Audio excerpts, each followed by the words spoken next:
Hello. Hello and welcome to all of you. Welcome to the Paris School of International Affairs Graduation Ceremony 2021. Welcome.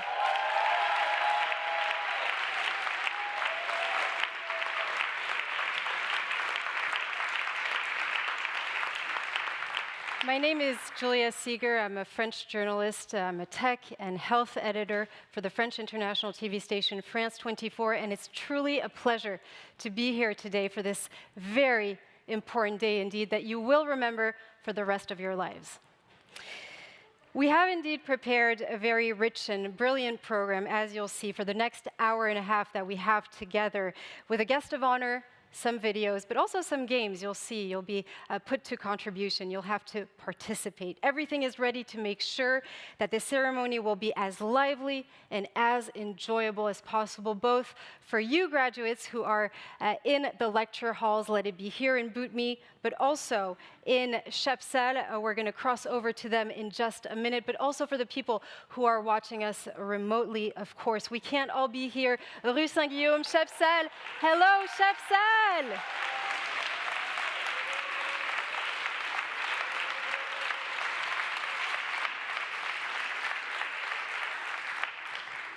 Hello, Chapsal, and we'll maybe cross over later on to Sorel, but I think students were still, there you go, hello.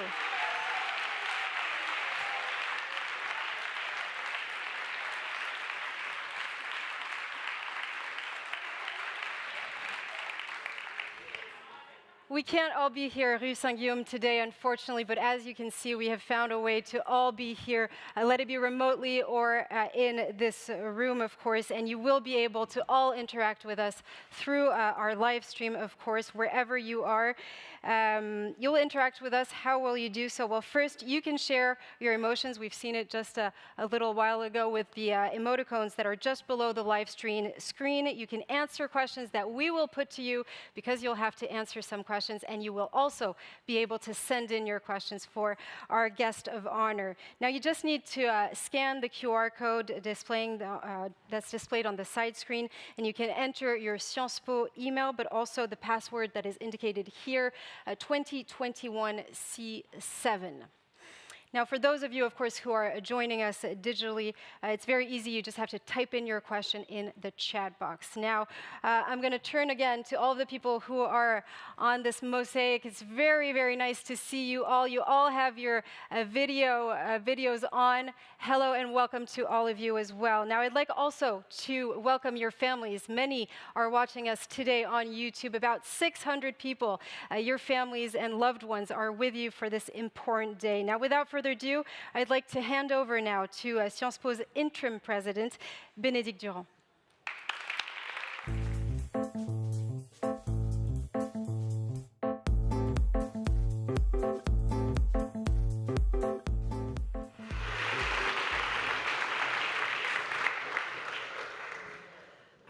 I put my glasses on. I'm sorry, yeah, just to be sure. You're there. Are you there? Yeah.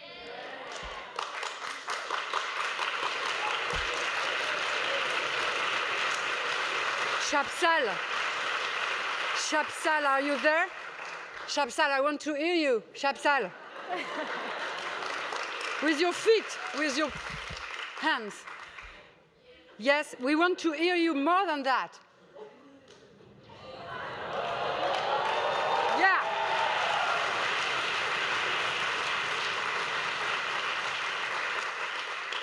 Here you are.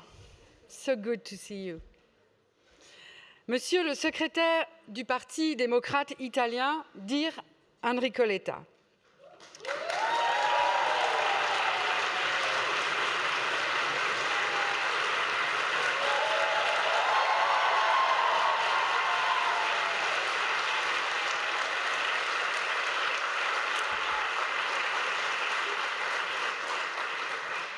Monsieur le directeur exécutif and acting dean, dear Marc Maloney.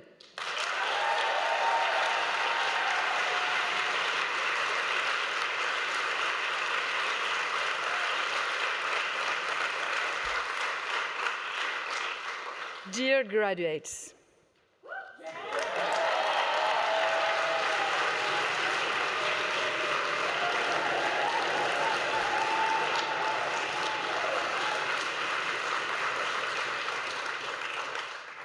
my speech could be long. Take a deep breath. You can take another one now. Take a good look at your classmates sitting next to you. Enjoy it. You will remember this moment because today is a great day, your graduation day. And I'm very proud, so proud, to welcome you here in Boutmy, at your alma mater to celebrate. The entire Sciences Po experience is embodied here, in this place, that is a source of so many memories and of hope for your future. Students of the Paris School of International Affairs hold a very special place at Sciences Po. You represent not just the best and brightest from France and Europe, but from across the world, indeed. You come from over 100 countries, making PSIA amongst the most diverse schools of international affairs. You've been dealt a lot these past 2 years. You are now officially experts in crisis management, and you are able to find light shining through the cracks. Also, it may be hard to believe. These 2 years have made you stronger.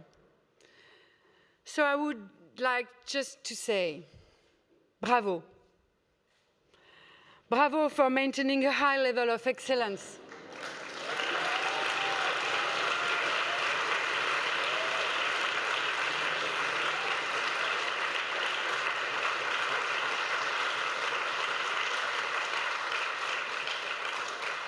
Of excellence in your studies, which have been difficult in more ways than one.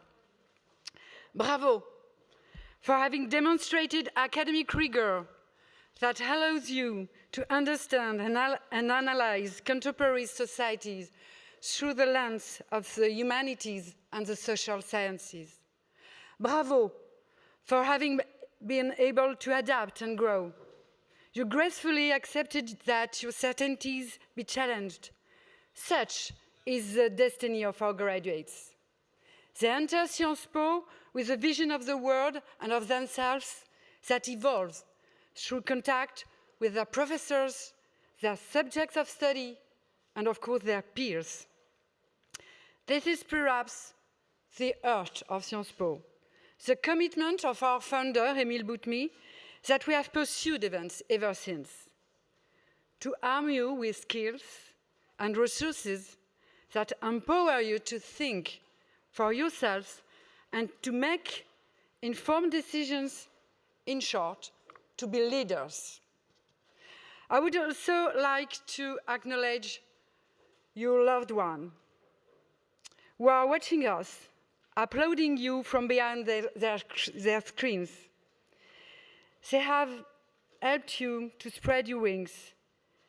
They have trusted you and supported you through thick and thin. This is no small thing, and this day is also a celebration of them.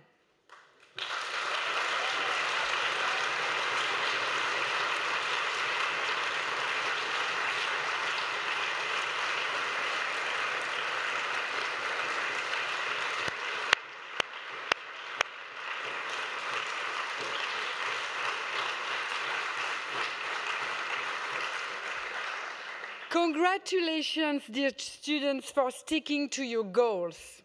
Your generation has faced so much already. You have a head start on overcoming adversity.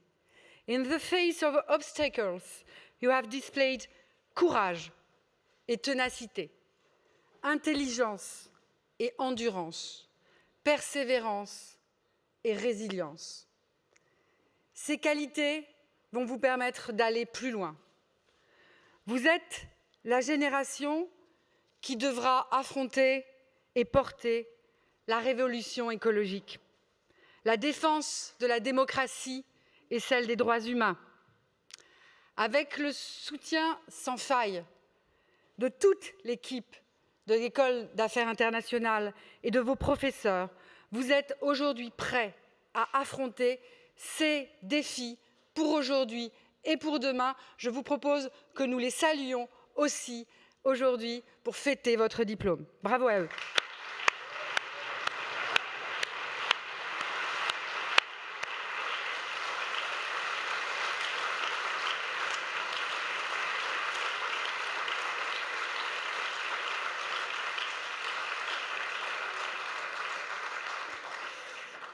You are the generation who will be called on to repair the world.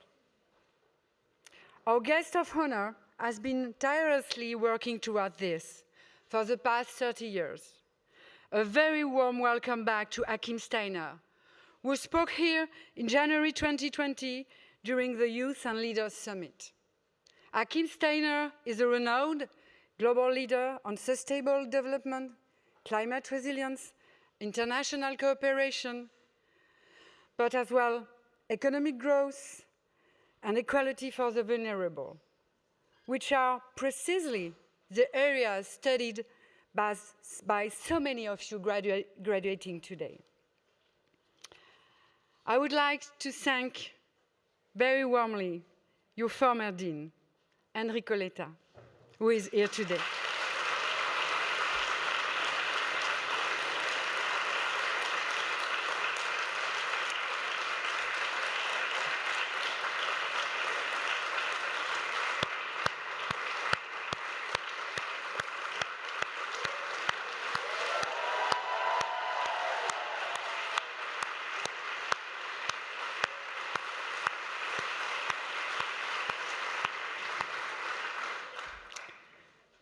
Enrico, we miss you. I thank him for his leadership of PSIA over the past 6 years and for his contributions to Sciences Po. Indeed, his work reinforced PSIA's place among the world's leading schools of international affairs. Dean Letta answered the call to return to political life in Italy, to serve his country at the highest level. He embodies exactly the PSIA spirit. In the years to come, many of you will have a similar chance to serve your country or some other greater good. Such decisions, we know that, Enrico, are not so easy, nor will they offer you great riches in return. But I encourage you to take a road that will offer you a million ways to make a difference. The road less traveled. Dear students, you are ready, you are able. I am certain you will be brave when it is your time to answer the call. The world, our world, isn't just waiting for you. It needs you. It's time for each of you to go out and to help to make the world a better, a more secure, a more safer, a just place. So get involved, act boldly and humbly, be exemplary and courageous. Remember your power, dream big, continue to read, to observe, to learn, and to think critically. And never forget that Sciences Po is your home. Come back quickly and come back often to support the next generation of students, to share your experiences, your inventions, and your expertise. Dear students, to each of you, I wish a very, very happy graduation ceremony. Congratulations to all of you. Thank you very much. Thank you very much.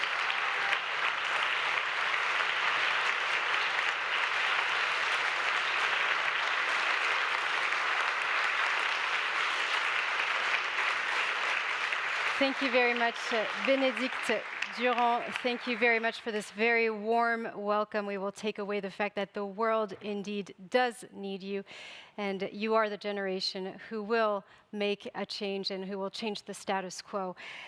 Now, it's a true pleasure for me to welcome on stage the Dean of the Paris School of International Affairs, Enrico Letta.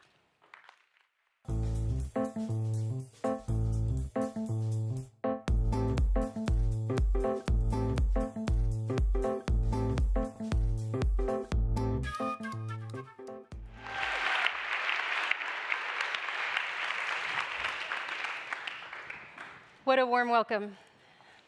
Wow. Wow. It's great. Frankly speaking, it's great. Thank you so much. Thank you, thank you, thank you. Well, thank you for being with us. Now, of course, this past year has completely upturned our habits and everything we thought we knew about this world. Everybody here and elsewhere has had to show in some way resilience in all sectors of life to make it through this difficult period. What other lessons do you think that these graduates should take away from the crisis? I think there are many lessons. First of all, it was a fantastic, great, very difficult and tough stress test. And I have to say, and I have to tell you, my generation didn't have any big, tough stress test in our life. Of course, I'm talking generations, I'm not talking individuals. But as a generation, my generation didn't have any stress test as the one you experienced. And stress tests like the one you experienced are, in my view, something very, very difficult, very strong, but also very important for your future. So my point is that the comprehension of what happened, it is not something that you have to now to leave in a corner, because it is something that is important also for your future. What you learn in terms of how to resist, how to show resilience, how to take the opportunity to be in contact with the others without being close to the physically close to the others, how to try to develop all the digital tools. That was something that I think it is important to understand that maybe for your generation that is easier, but I have to share with you what we learned as a group of professors here. I think the acceleration, the digital acceleration that we had in 1 year is exactly the same than we had maybe in the last 20 years. And this acceleration will be a treasure for the future. And for the rest also, I think it is very important for you to understand that what we immediately understood and what we took as lesson from this crisis, interdependence. Interdependence. We are not alone in this world. We are in a world of interdependence. And that means if inequalities are growing, we have to face inequalities. It is impossible to say, oh, I don't care. It is not my problem. Yes, it is my problem. Inequalities far from me are my problem. And this is what we learned all. And I think it was for me a privilege, and I would like to thank you all, a privilege to spend this 1 year and a half during the pandemic with all of you. We were remotely connected. We worked together. But I learned a lot because I was able to understand the big change in the world, having the opportunity to see this change through your eyes. And your eyes are not mine, are not the eyes of my generation. And I think this is the most important lesson I took from this experience, to spend this 1 year and a half, so of course the other 6 years, but this 1 year and a half, during this incredible experience through your eyes. So thank you so much.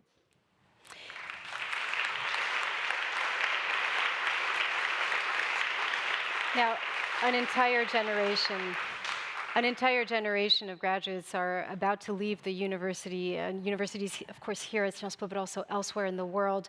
What would you say would be the biggest challenges and perhaps the biggest opportunities related to this COVID crisis? I think the COVID crisis gave us a big challenge. That is not the first time we had.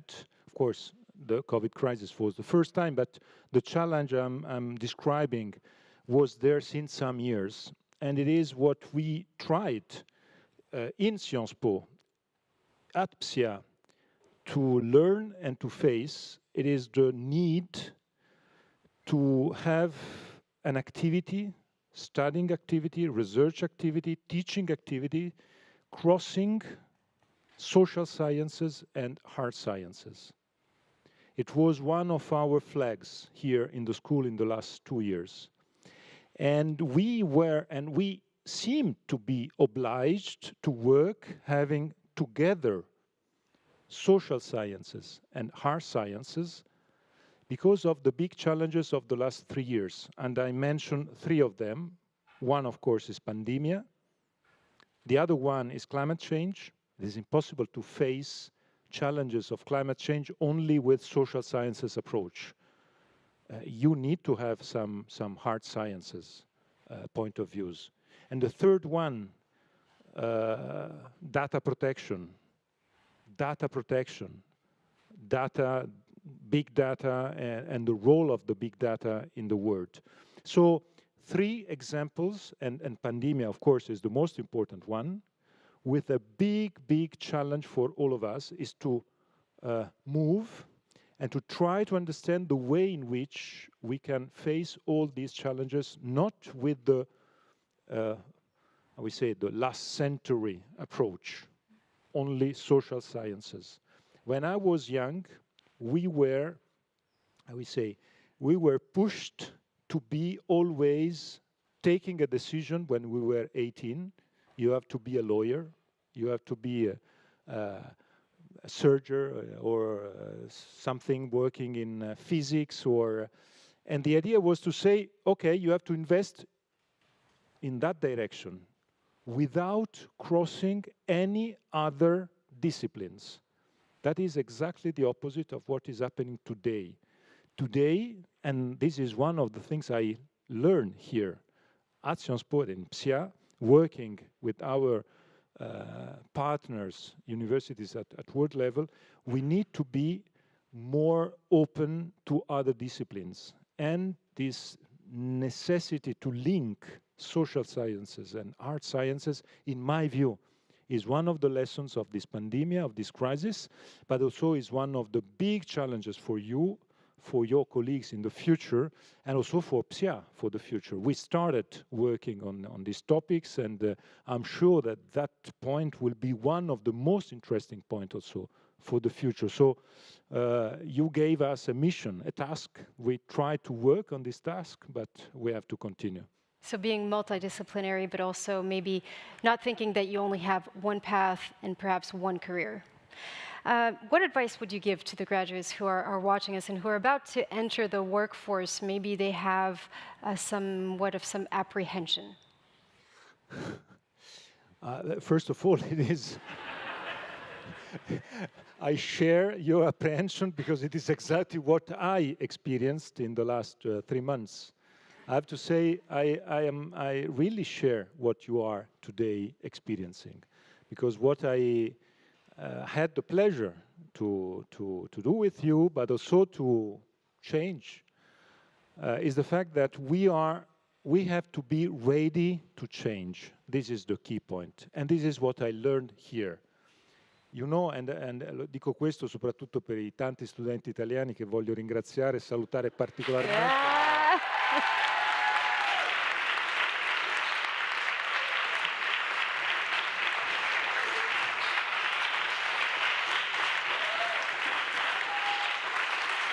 Enrico, you also have claps behind. You have to allow me that, because we never spoke Italian in this amphib with me, so now I can do that, Benedict.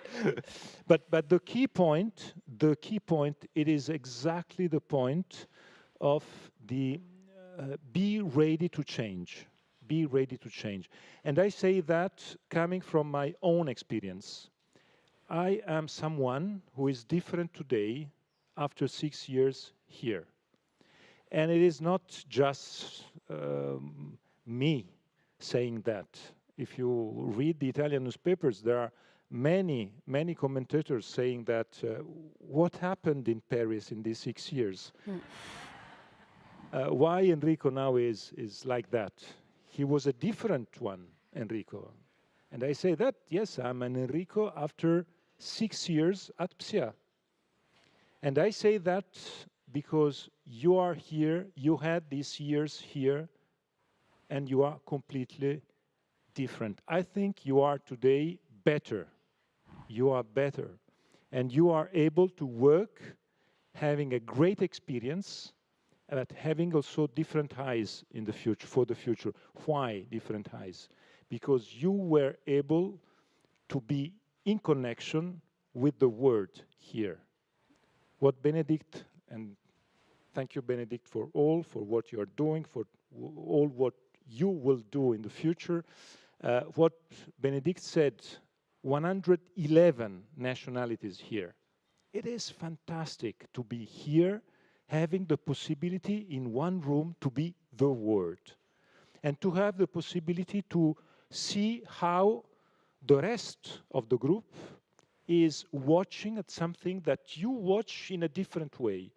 And for you, for me, it is so important to put together all these different point of views, because diversity is the brand of the future. And we learned here at PSIA diversity. And we learned diversity not only in the books. We learn diversities day by day in our classes, in our meetings, in the way in which we respected each other, in the way in which we try to understand better the world of tomorrow. So this is the greater experience in my whole life. And I'm sure that for you too, these 2 years will be the best experience in your life. Enrico Lecta, thank you very much for the very powerful advice.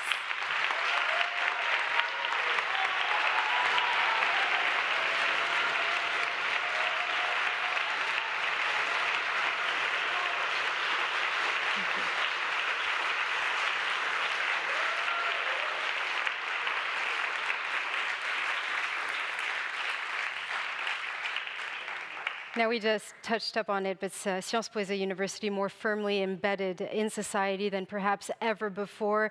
Numerous partnerships are formed every year, and Enrico Lecta, you've actually spearheaded some of them, of course, and many have given rise to these incredible projects. All share the same aim. We've said it is to actually try to change the world and make it a better place. Let's take a look back at the past year for the Paris School of International Affairs.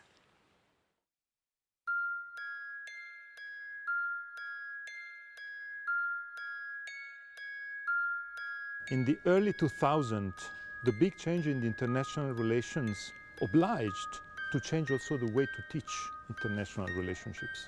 This is why PSIA. The idea was to teach people in diversity, in new understanding, the relationship between different continents, and not only a European approach, but a very global approach, and the idea to have interdisciplinary methods.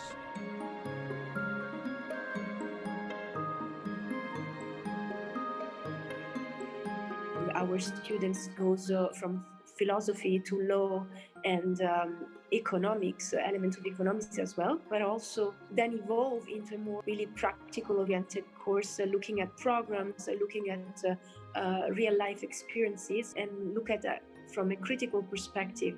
Feminist foreign policy is a very new concept. With this course, I'm looking to offer students a very practical feedback of what it means to be working either as a diplomat for a government, for an international organization, as a civil society activist, even working in a company, working towards advancing gender equality. The only way to understand NATO is to play NATO. Cérémonie is a role-playing exercise for my students, where they play decision-making at the highest level of NATO.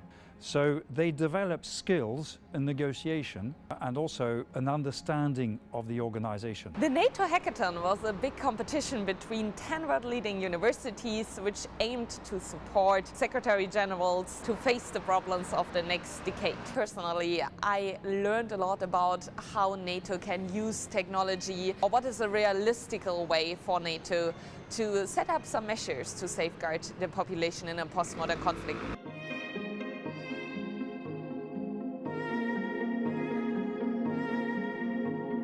Youth and Leaders Summit really helped us develop our public speaking skills, which are so crucial if you want to work in international environment. I really gained a lot from my participation, especially my topic was about the cooperation between China and the world on combating the global climate change. I have the opportunity to be connected with the most important influential experts on this topic. My involvement in the Youth and Leaders Summit was to basically organize breakout session with the former president of Colombia, Juan Manuel Santos, who also happened to be Nobel Peace Prize laureate. We had a great talk with him and the rest of the students at the Master in Advanced Global Studies.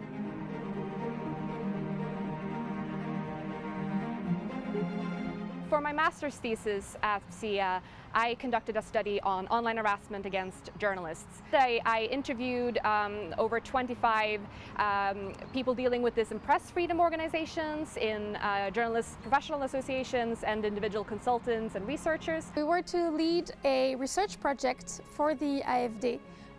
During 4 months, we were to study the past interventions, state-building interventions in fragile contexts and countries that were in crisis, and we were to give recommendations for companies for their future state-building operations. I did my internship in local network of United Nations Global Compact in Indonesia under Women Empowerment Division for Target Gender Equality Program. It is an accelerated program for more ambitious target in women leadership for the private sectors within Global Compact communities. We came together last year to create this platform called New Global Perspectives. Our niche is to feature subject matter experts and to give them a platform in the international policy debate where they can present their ideas through short opinion pieces. The purpose of Déclic is to allow students and recent graduates to elaborate their ideas, discuss with experts, with your teachers and a lot of people to make sure afterwards that you can put in place your proposal into law. PSIA definitely helped us looking at a new vision of public action in France, but also in Europe, brought us an incredible community of students, very diverse from all around the world, that we could benefit from having different point of views and finding convergence.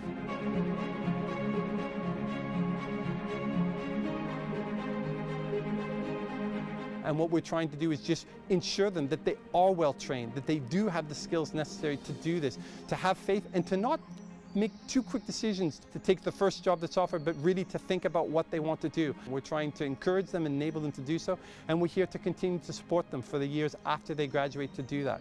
We have every confidence in our students, and we just want to make sure, as far as possible, that they also feel confident in themselves.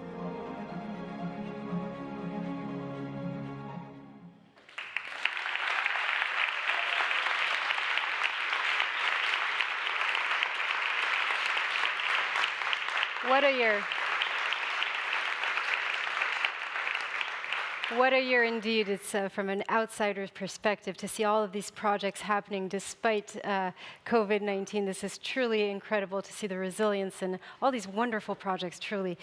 I now have the pleasure to welcome here on stage this year's Students of Honor, Rachele De Angelis and Sofia Otto. Give them a warm round of applause.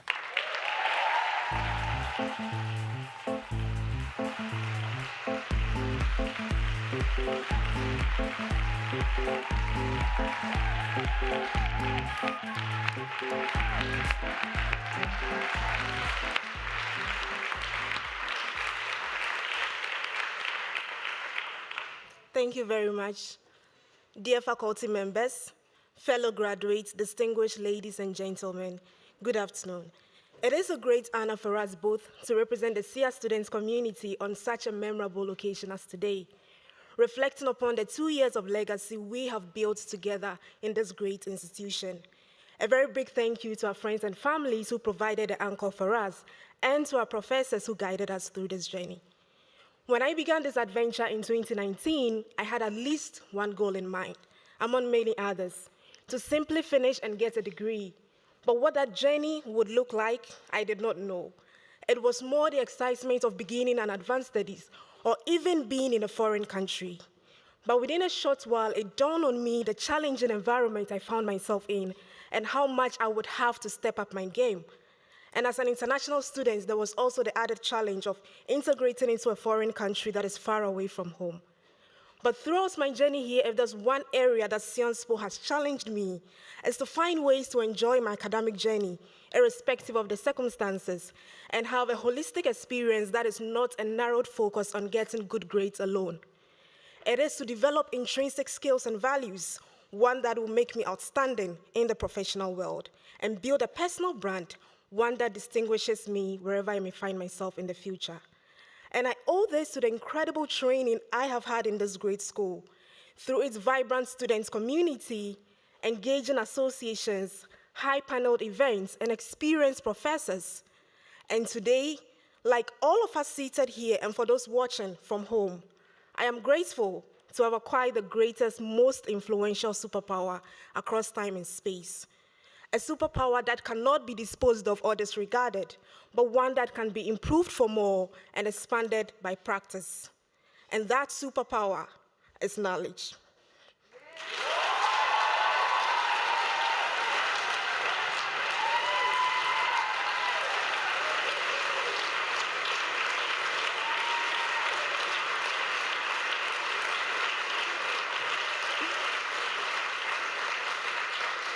I have to thank you again. My voice here at PSIA graduation ceremony is the one of a student who entered Saint-Guillaume gates on tiptoes, and that is now profoundly aware of what she can do with her determination. This community gave me the strength and the courage to aim beyond my limits, much beyond my comfort zone. Thanks to my path in PSIA, I learned how to trust my stubbornness, aware that sacrifices can pay.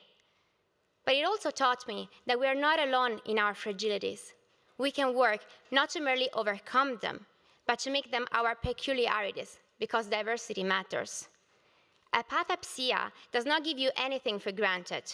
It teaches you, on the contrary, that it is up to you to make the best of this experience, and what you achieved was only due to your efforts. My successful application for PSIA was indeed one of the most gratifying moments of my life. It was just the first step to gain that level of self-confidence that I've always lacked in my character, but that PSIA contributed to grow in me. The self-confidence doesn't mean that you can do it all. It is the key not to be afraid before major obstacles. Therefore, I do not thank PSIA for my results, successful or not as they might have been. I owe to my school the way it was able to change me by trusting more in myself, but more importantly, to let me keep going with my life mantra, thinking about who I want to be and not merely what I want to do in my life.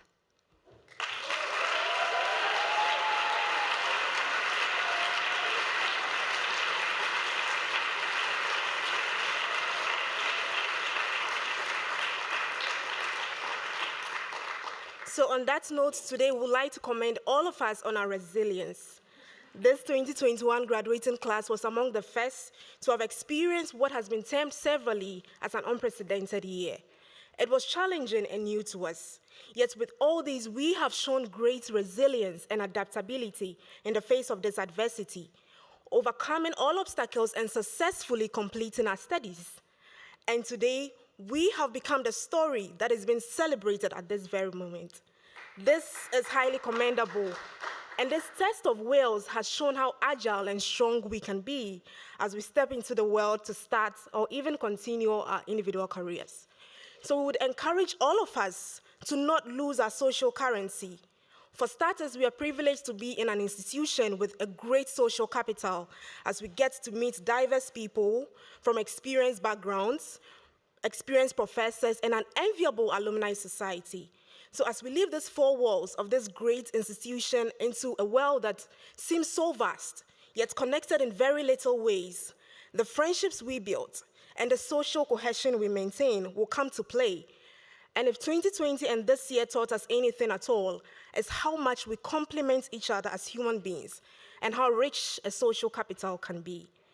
And as rightly put by one of my favorite philosophers, Albert Schweitzer, at times our own light goes out and it's been rekindled by a spark from another person. So each of us in this room, and for those watching from home, has cause to think with deep gratitude of those who have lighted a flame within us. In addition, we will encourage all of us to stay focused to our goals and not get distracted. That is to say, as we step into the world, the reality is that some colleagues may land their dream jobs before others. But let us bear in mind that is not in any way a devaluation of our competencies if we are yet to land that dream job.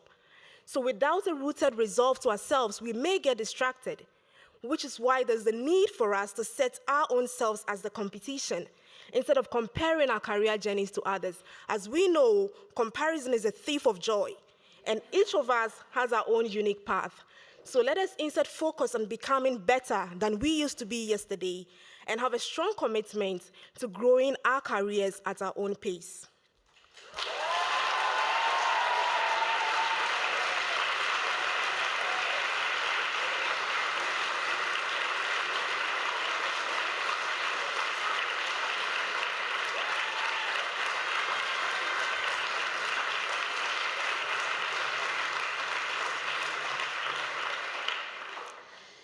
Well, we know it is quite a challenge to be a graduate in 2021. Over the last year, remarkable developments have taken place across our societies, thanks to the massive age of technological innovations. Today's ceremony, as well as all PSIA classes since spring 2020, are being delivered in a virtual format that has become second nature to us all. While locked down in our homes, we did have the chance to at least be with our PSIA classmates from all over the world, pretending that at least the level of normality could be redrawn. Meanwhile, the world outside us seems to have taken an incredible jump. RNA vaccines have been developed more easily than anybody could expect. Green hydrogen has been boosted and might be one of the ways out for sustainable development. 2021 will be remembered for this sense of community, from schools to science to politics, despite long distances. But let us think for a moment also of the drastic transformations of this year. The sense of loneliness of those confined in houses that were not their own, the frustration of those living with people that represented a source of stress or even violence. People with limited access to the internet, frustrated of being told to turn their camera on simply because they could not afford a better internet connectivity. The mental disturbances that followed hours of online meetings and classes without a chance to go out for a drink to calm down an argument. 2021 will be remembered for this too. However, this should not pause our inner dreams. It is now up to us to let the future take the shape that we want. In this room and virtually, I can see future ministers, CEOs, directors of international organizations, and many other titles that you will be able to invent, thanks to your incredible creativity and talent that PSIA contributed to increase. We must be conscious that we will be the protagonists in the society that we want to see. We can make use of the resilience we developed during this challenging year, together with the incredible luggage of knowledge and skills developed at PSIA, to build the better future that we've been struggling for. So congratulations to all the PSIA graduating class of 2021. We are very proud of us all. Thank you.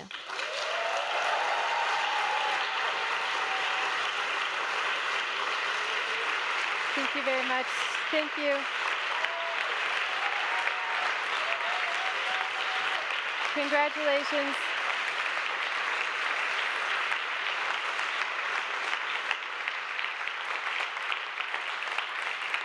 Congratulations to the both of you. And I have to say, Raquel, I do agree with you. I, too, see future ministers, future CEOs in this room. There is so much inspiration. It's very moving to see this and to witness it. I'm now going to ask Sonali and Razan to come up here on stage and help me host the next segment. We're going to play a little game. I told you about this earlier today. We're going to play a game called the Fake News Game.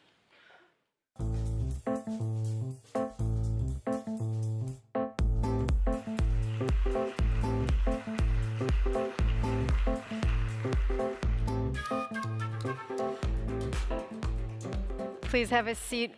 Welcome. It's a pleasure to have you here on stage. We're about to play this little game. I told you about it, fake news game.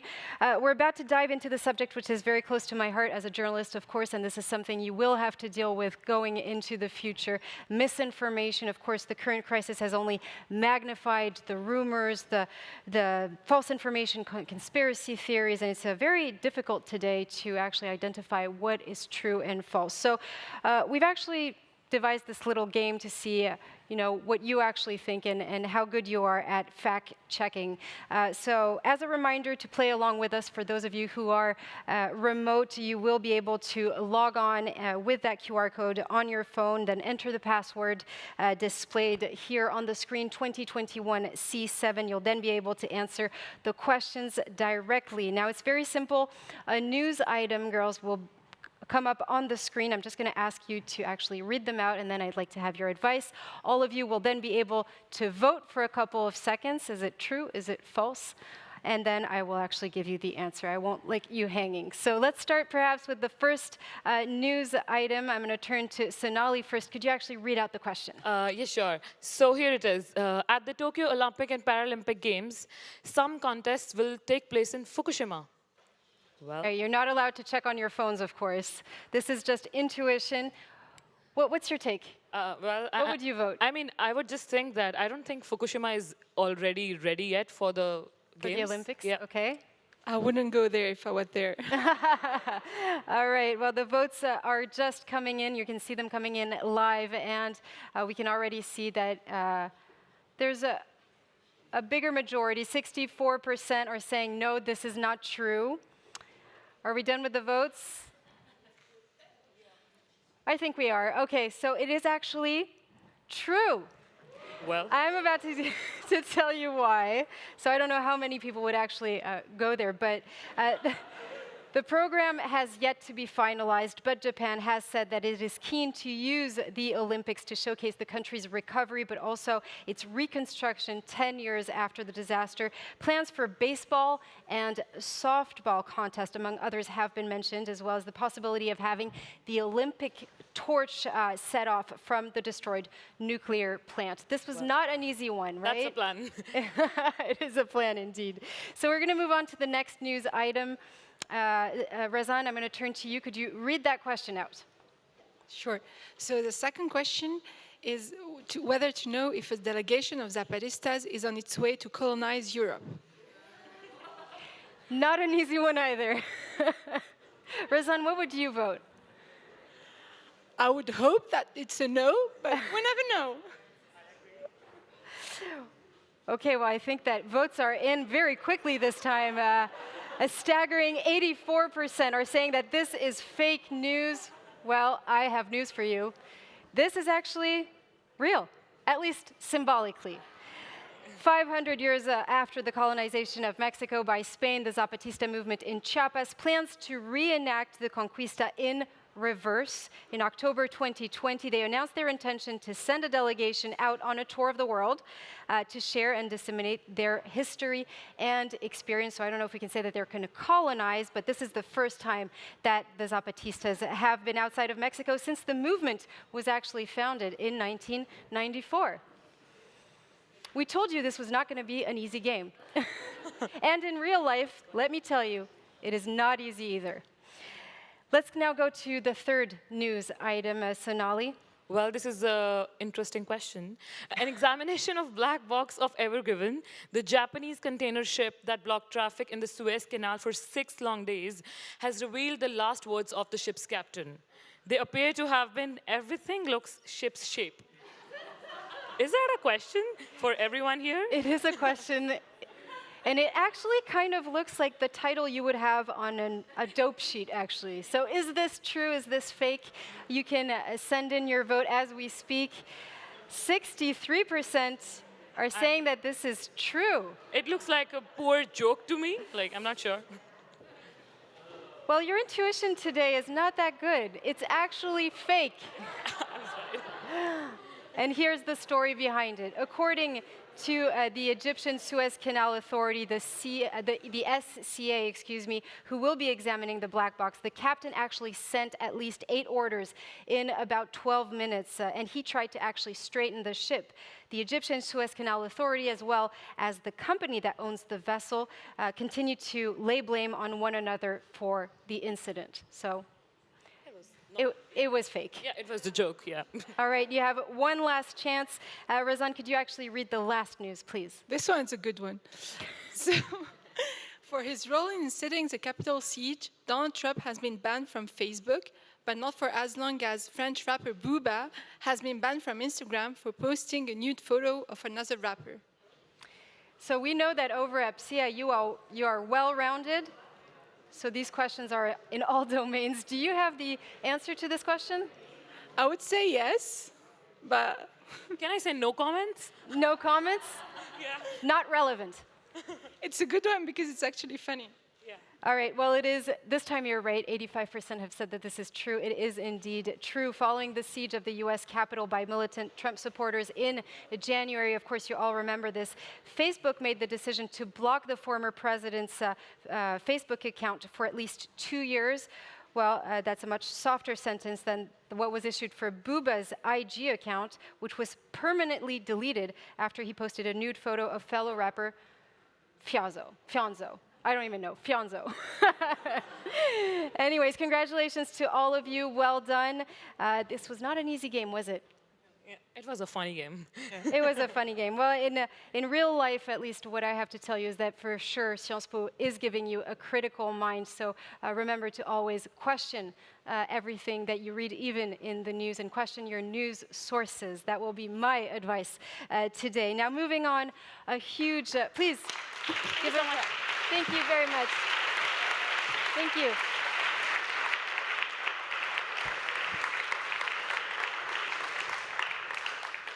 Thank you to Razan and Sonali. Now, moving on, a huge number of you have actually contributed your digital content, telling the story of the eventful past year. Photos, videos, stories, text. You've actually been many to send in all of these glimpses into your lives during lockdown. Let's take a look at yourselves.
Now don't go wasting my precious time.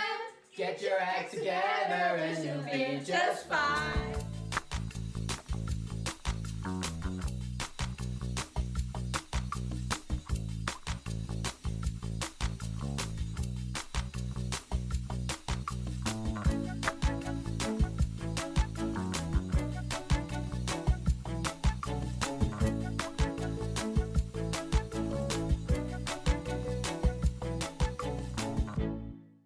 So I have a question.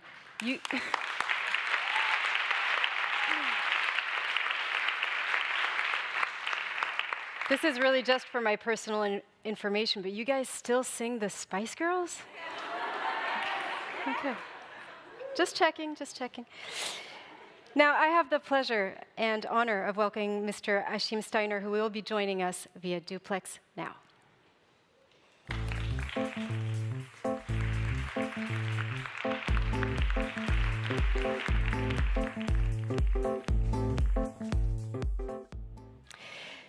So, Mr. Steiner, Mr.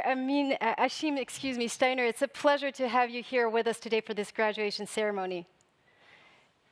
Thank you, Julia. It's a great honor and pleasure, and I extend my warmest congratulations. You have graduated, which is the most important thing that could have happened, I think, out of this year, and wonderful to be with you.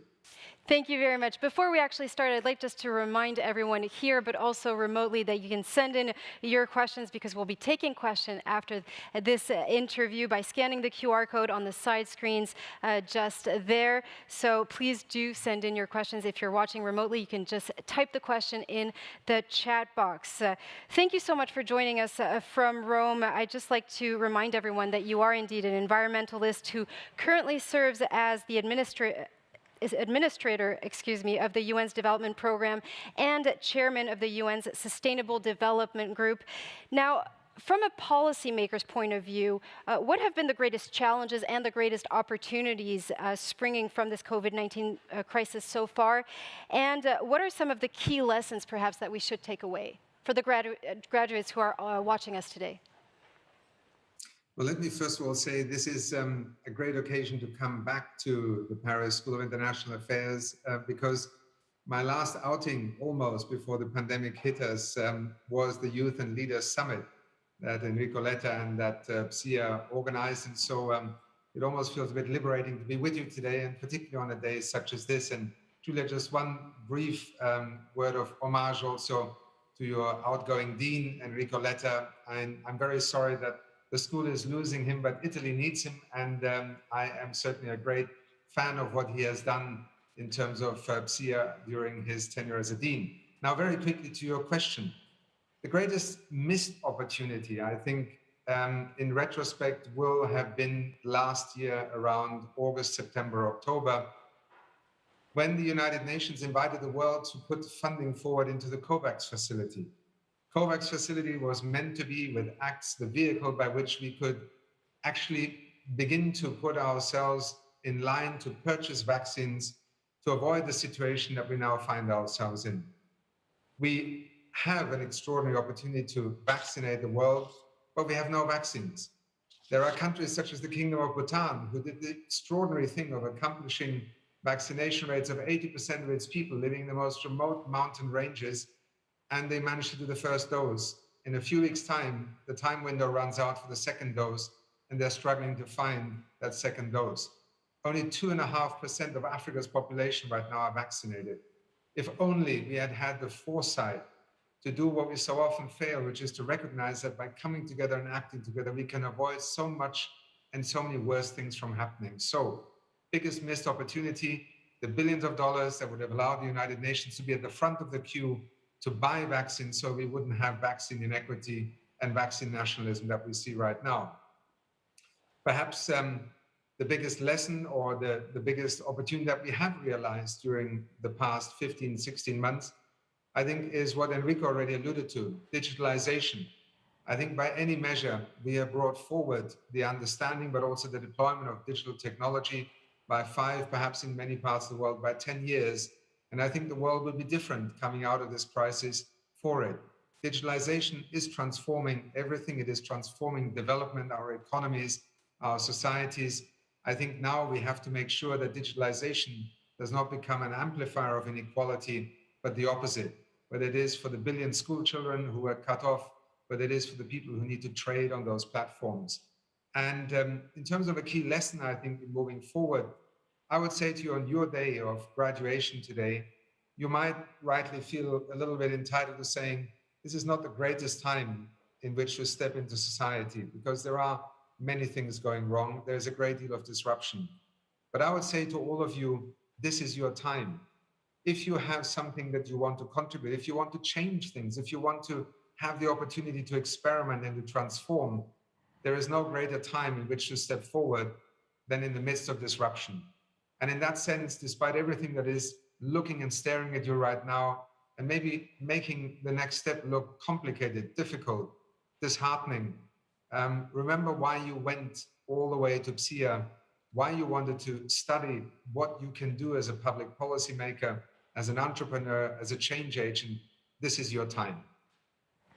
Now, drawing upon real examples, perhaps, how can today's graduates help accelerate the transition towards a greener, more sustainable, and perhaps more climate-friendly economy? In 1,000 ways, I think, is the simplest answer. We sometimes underestimate how quickly the world has already begun to rethink, for example, acting on climate change. You know, Enrico referred to it also earlier on. We live in an age of interdependence, and one of the most powerful expressions of that interdependence was when in 2015 in the Assembly, the General Assembly Hall of the United Nations, the world agreed on the 2030 Agenda, the Sustainable Development Goals.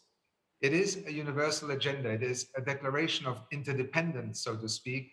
But, you know, to many, it still remains an abstract set of goals. But the very truth right now is it is the compass to come out of this crisis.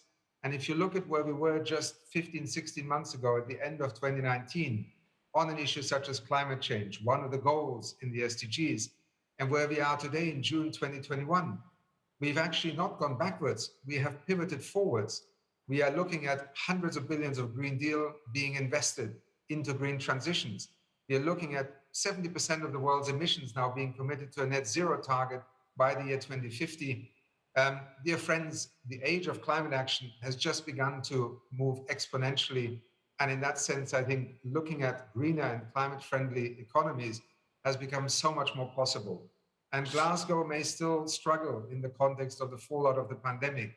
But let me assure you, the world, our societies, our friends and brothers and sisters are not going to go back to where the world was debating climate change before the pandemic. That I am convinced of.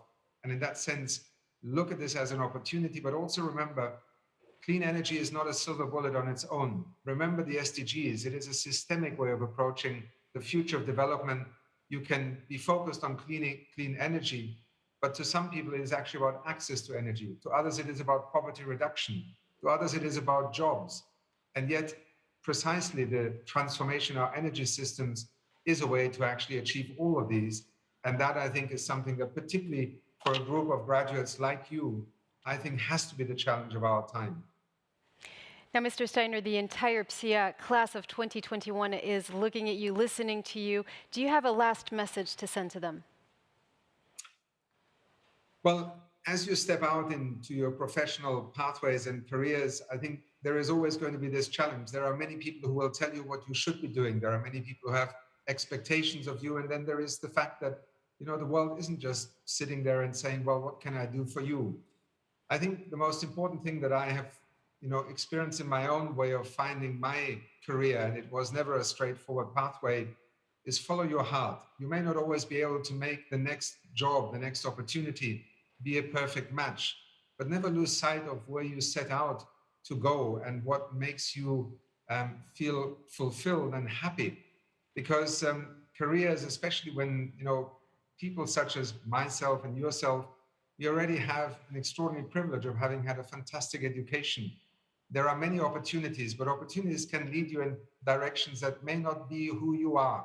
And I think some of you alluded to it. And above all, I think for any of you who will work perhaps in multilateralism, in public policy, remember empathy. Empathy is probably the most important thing that you need to protect and retain, because it is so easy to lose it, and it makes you not the asset that you set out to be.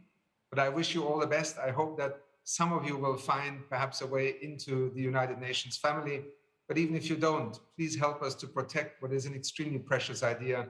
And this pandemic has reminded us that going it alone is going nowhere. And imperfect as that idea is, 75 years after its foundation, you belong to it. You are this idea, and you are the ones who are going to keep it alive if you're going to still have a United Nations 25 years down the line. Thank you so much, and it's been a real privilege to be with you, and I wish you all the best wherever life takes you next.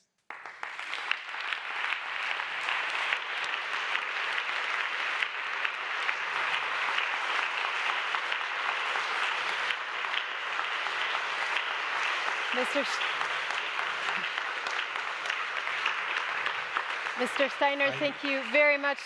Thank you very much indeed for that. You're actually going to stay with us for just a couple more minutes because we have questions coming in from our graduates who are watching us. We have a question from José Pablo Castro Salazar.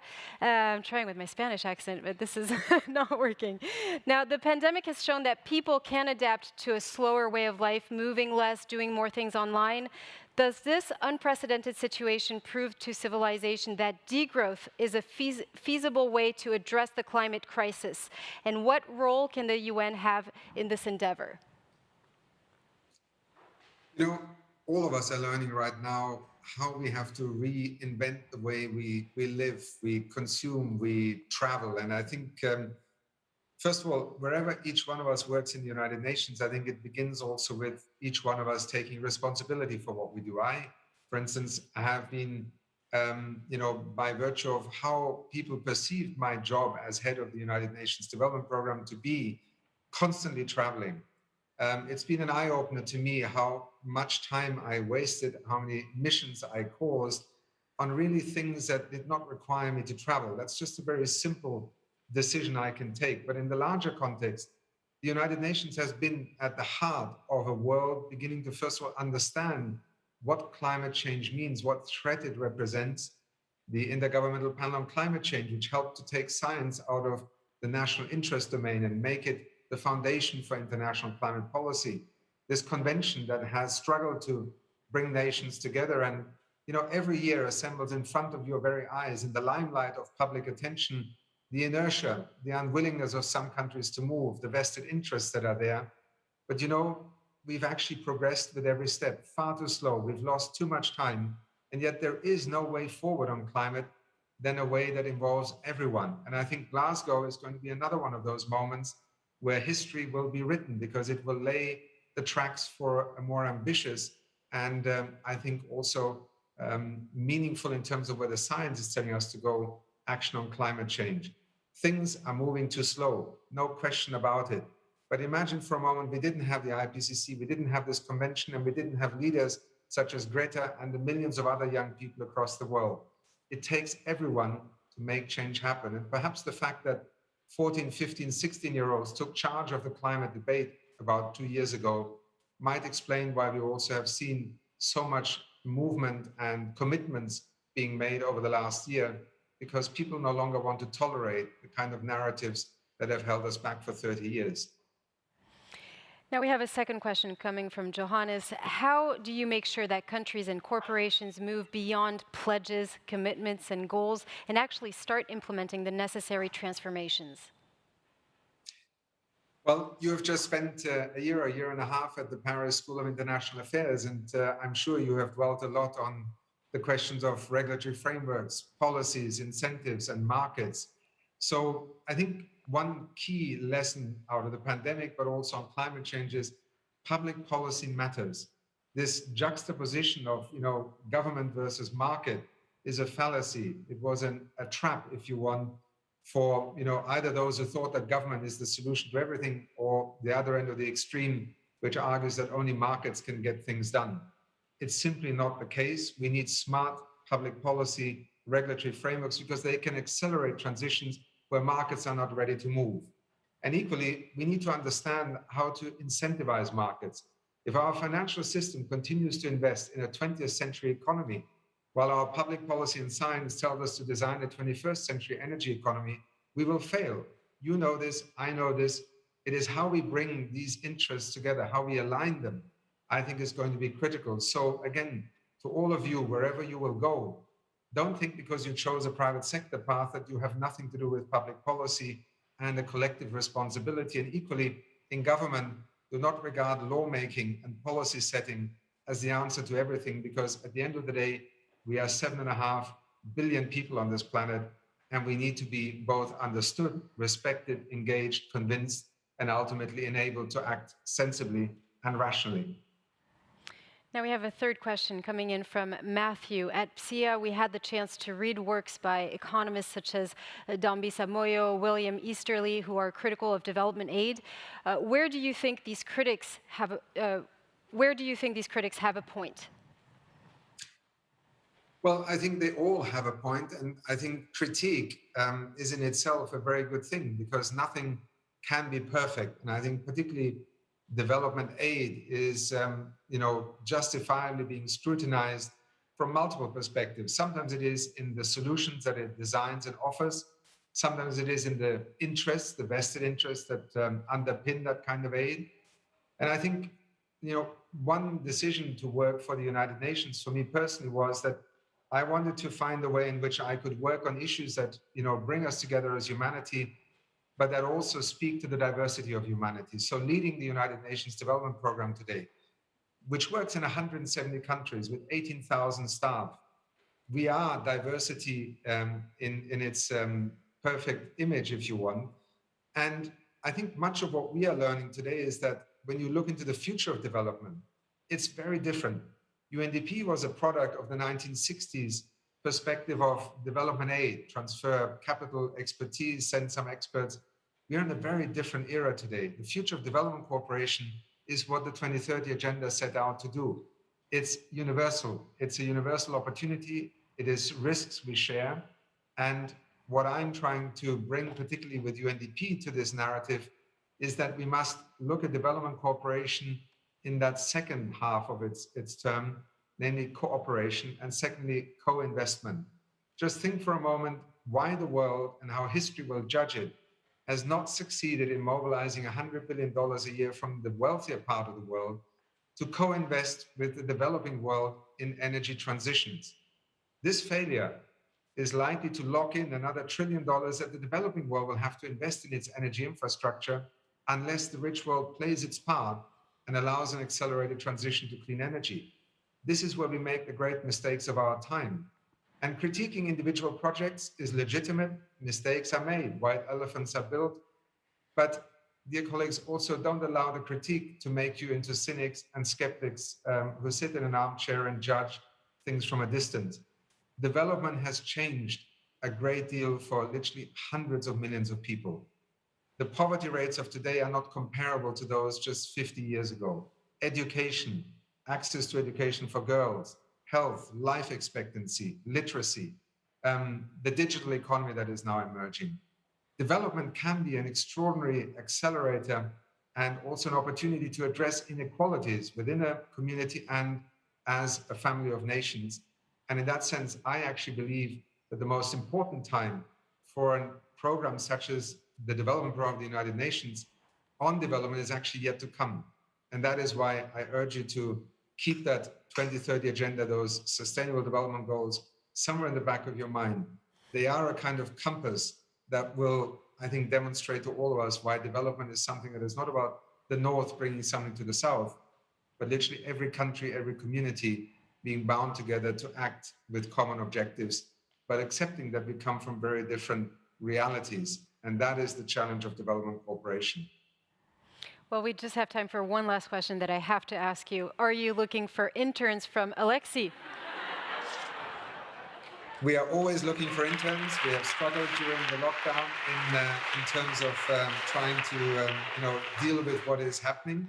But given that you are a world family there, I'm sure for many of you, there is a place somewhere in UNDP, in the United Nations, or indeed in institutions that share these ideals and that, above all, try to keep us together as a family of nations and of people, because there are many who are trying to divide us, set each other against each other, extremism, polarization.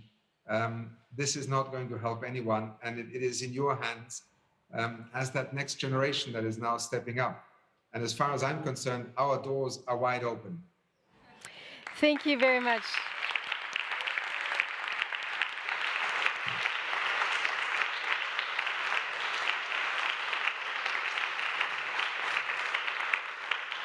Thank you very much, Mr. Achim Steiner, for taking the time to speak to us today, and thank you all for these very pertinent questions as well. We would like, of course, to have been able to ask them all, but we are limited in time. Thank you once again. Thank you.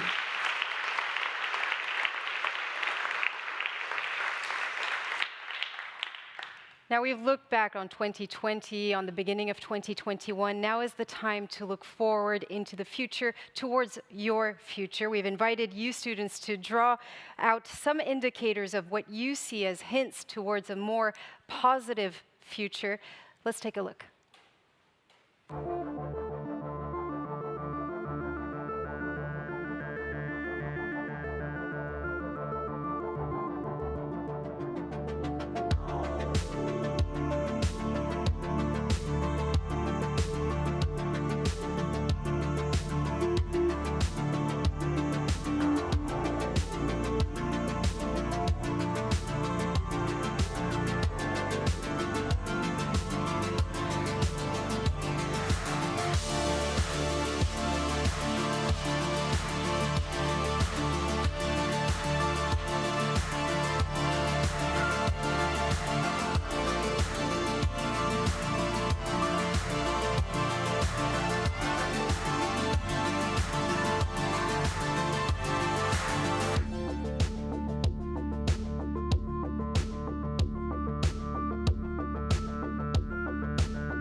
Well, I don't know what you saw, but I saw a glimpse into a more equal, diverse, inclusive, and more sustainable future, a vision that you are helping carry out.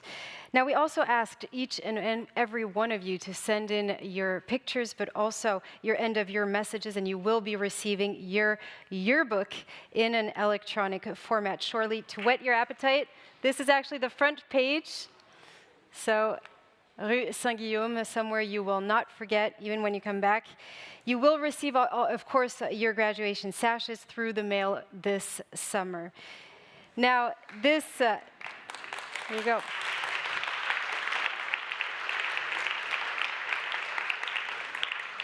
Now, of course, this ceremony could not come to an end without a few words from the school's administrative team, represented today by the executive director, Mark Maloney. Give him a warm welcome.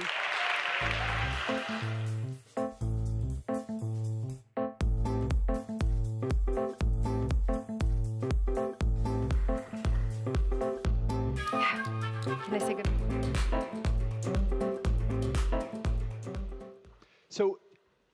Hello. So just before I start, I just wanted to ask you please to give a big hand to Julia.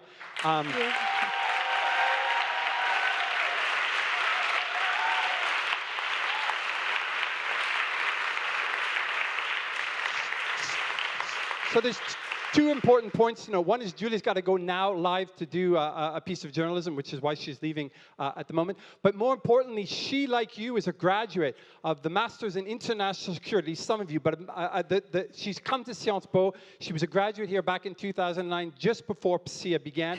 But had it been 2 years later, she would be, like you, graduate to PSIA. So thank you so much for being with us today. Thank you. Thank you very much. And good luck. Good luck to all of you. Thank you very much. Thank you.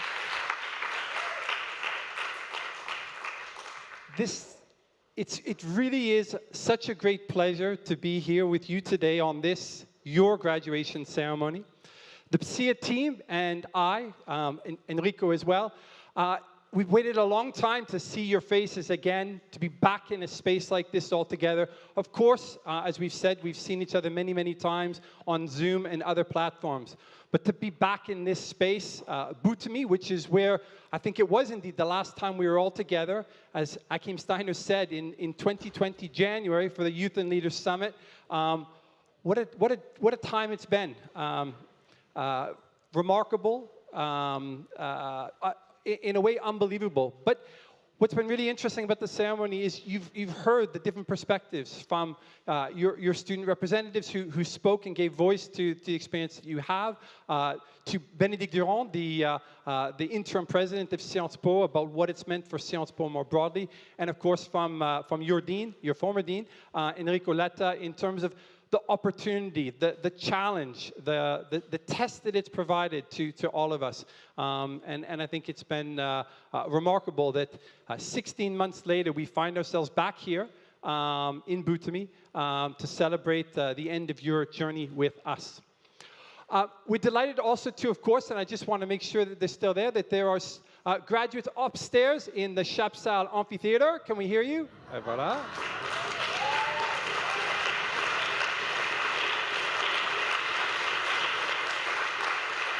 And of course, there's all these friends of ours who are joining us from around the world, not just your fellow graduates, but of course, probably some of your family, friends, and loved ones. And we say hello and welcome to them as well.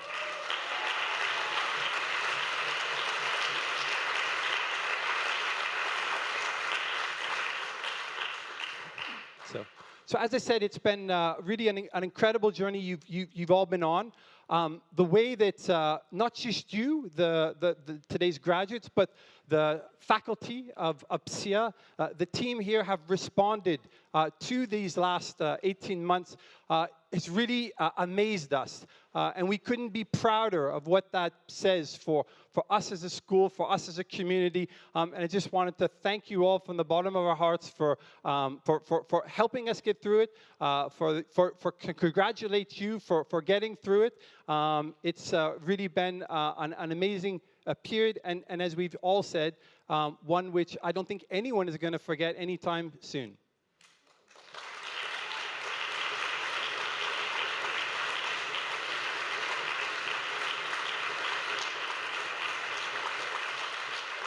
So what I really want to do with the limited time that I've been given is we haven't, as you know, been able to offer you the opportunity to walk across the stage, to be acknowledged and named individually one by one, and I don't have the time to do that now, regrettably. But it's really important that we bring you, all of you, into the ceremony right here, right now. And so what I'm going to do is I'm going to call you out in groups based on the programs that you're in. And I'm going to get you to stand if you can. I know people here can probably do so, but there may be people roaming around in cars or on bicycles, and clearly we don't want them to be doing that. But stand if you can and raise. I was going to say your imaginary glass, but I saw in the video, or not in the video, on some of the screens that some students, graduates rather, already have their glasses of champagne out. So they can lift their real glasses, but the rest of us can do it in an imaginary way. And really, accept the round of applause, the congratulations from your colleagues. So let me start with a group. I'm not sure they're going to respond so well. It's a small group. They only come for 1 year. The Masters in Advanced Global Study, which I think may actually be up in the balcony. But let's see. Are the Masters in Advanced Global Study students here?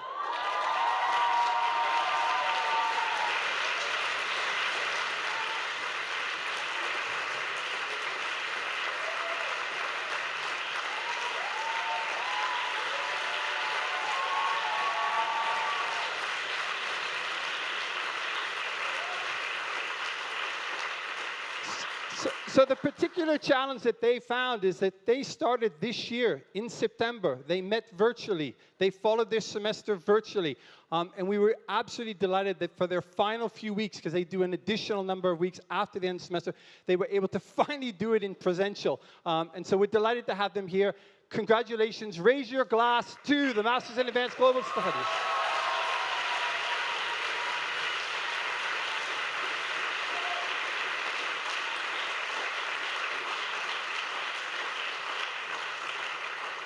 So the next group, again, stand if you can, raise your glasses to the Masters in International Public Management.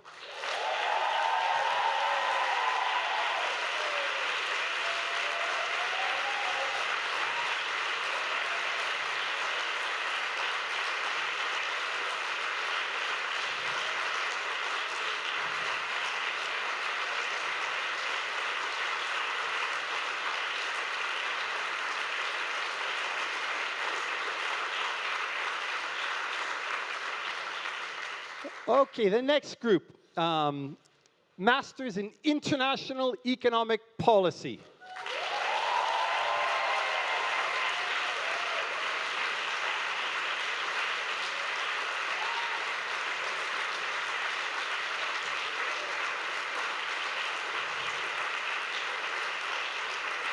Yeah.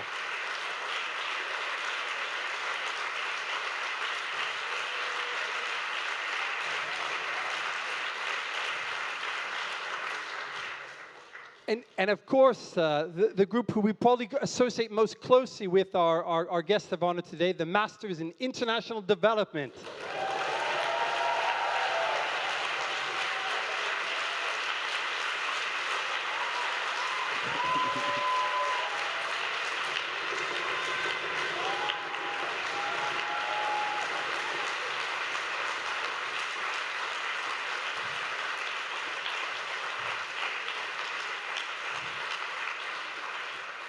Following that theme, how about there's a dual group here, the Masters in Environmental Policy, who are also the Masters in Sciences et Politique de l'Environnement.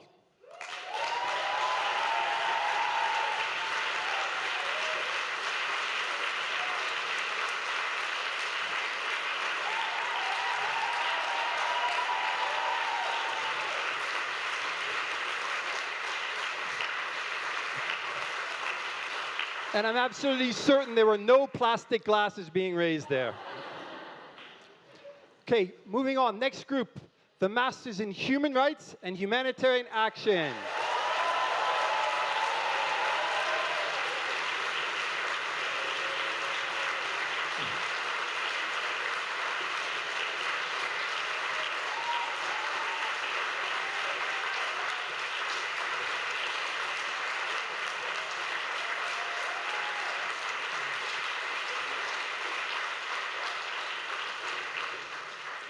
And then the Masters in International Energy Policy.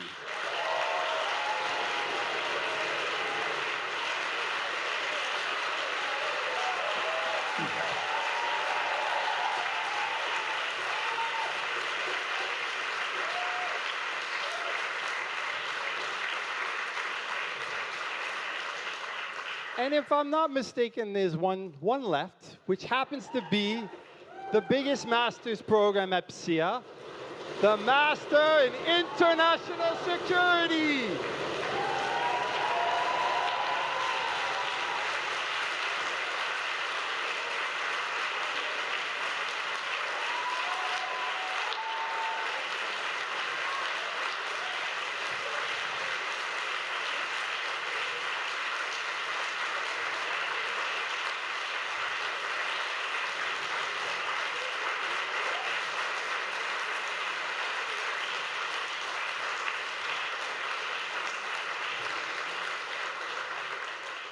Okay, I think I've got all the programs, but I'm going to ask everyone to stand up one last time, but not to clap for yourselves, but for you all to make clapping noises, those at home, those upstairs, for the people who supported you, your family, your friends, your loved ones, for your teachers who trained you, and for the pedagogical team at PSIA who supported you throughout your journey. So all of you stand, please, and let's give a thanks.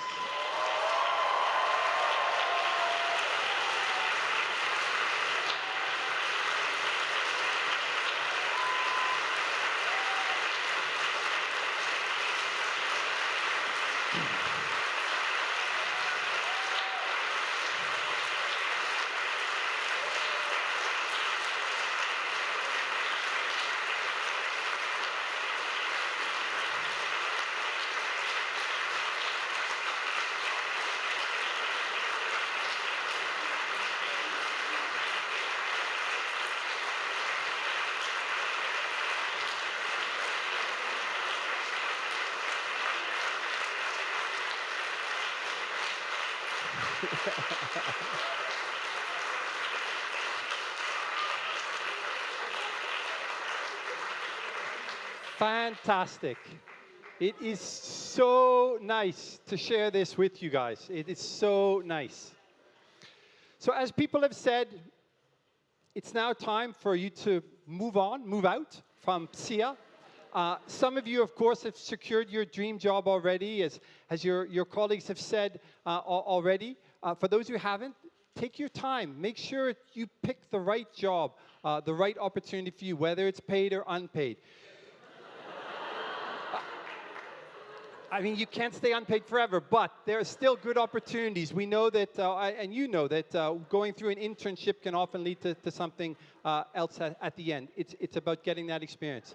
But more importantly, have the confidence that you've been well trained, that if anything, you're better trained because of the experience you've gone through these last 16 months rather than it's a weakness. It's a strength.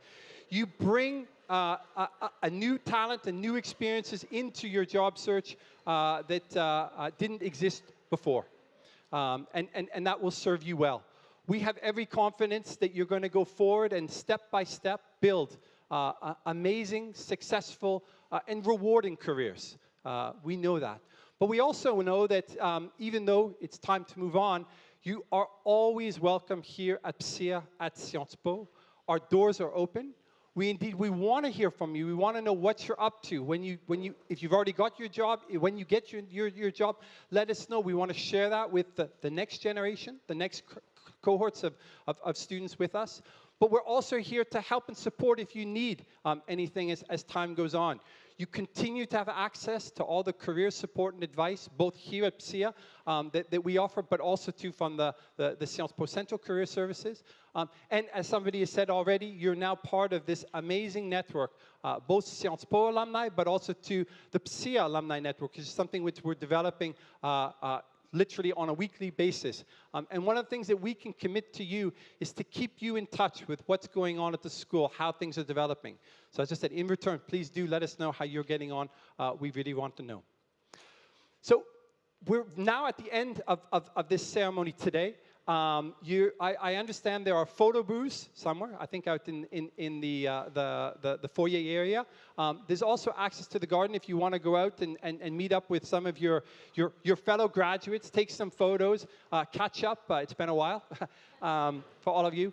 But really to end, to say how proud we are of what you've achieved, in the way you've achieved it, in the conditions you've gone through, and that we want to wish you all the very, very best, and please do keep in touch. Thank you very much.